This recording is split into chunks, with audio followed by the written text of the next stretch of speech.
Guardians of the Galaxy 3 is a walking contradiction where things just happen.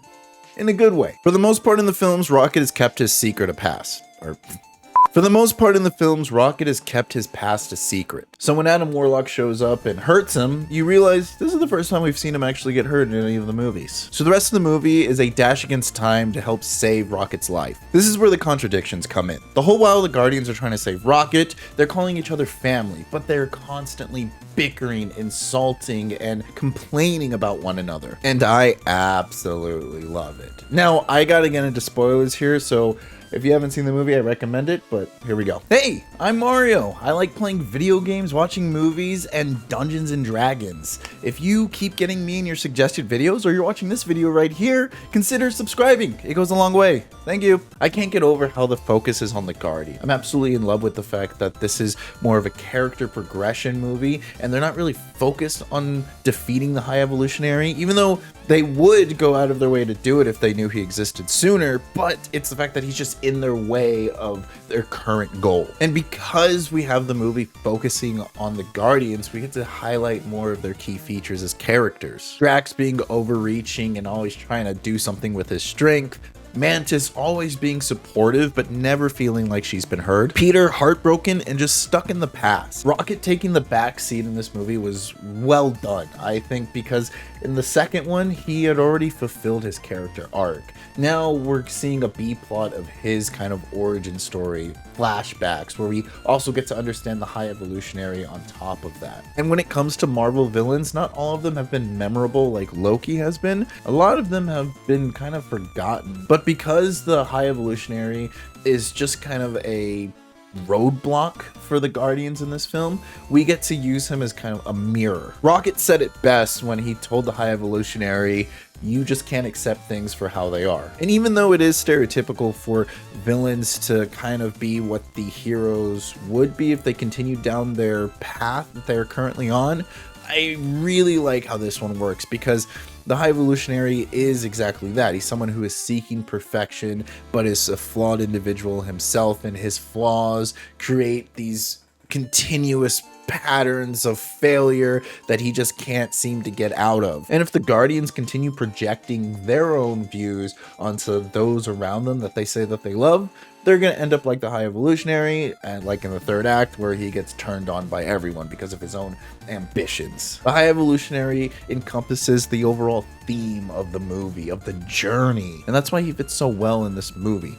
The main theme isn't about beating him, it's about overcoming and accepting other people for who they are. Something that even the High Evolutionary, who is perceived as a god, couldn't do. Because of this, it creates for some great character arcs.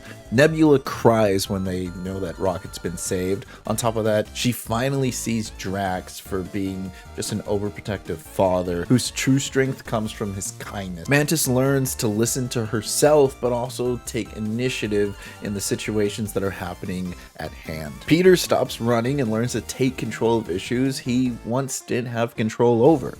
I really liked the relationship that they created between Gamora and Peter. Matter of fact, it was interesting to see a version of Gamora that not only Peter hasn't seen, but we, the audience, haven't seen either.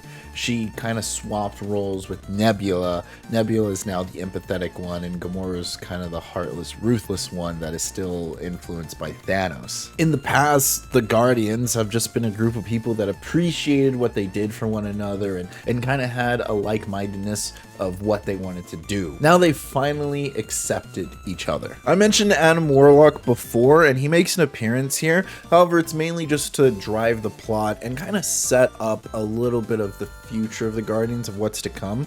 I think his presence is done perfectly. It's never taking away from the actual character progressions or the story like they've done in the past, where they spent too much time setting up future TV shows or future movies. He's here to raise the stakes of situations and to add drama. With Adam Warlock comes some of the coolest action scenes, or some of the more really spectacles to look at.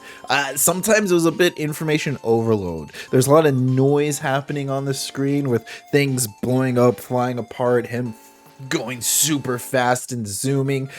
Again, DC still tops Marvel in this, where they make it really clear when these godlike people are doing very super crazy heroics. However, Guardians of the Galaxy 3 has definitely stepped it up when it comes to action. I mean, Shang-Chi was really good, probably some of the best, but Guardians of the Galaxy 3 does better than most other Marvel adaptations or films that have been going on. I highly recommend anyone to go watch this movie. The focus on character progression makes it to where the plot doesn't care what's happening as long as we're saving our friend. The only downside to this movie is that it's a trilogy and you have to watch the other movies and somewhat know what's going on in the MCU. But not much, and that's why I gotta give Guardians of the Galaxy Volume 3 a 9 out of 10.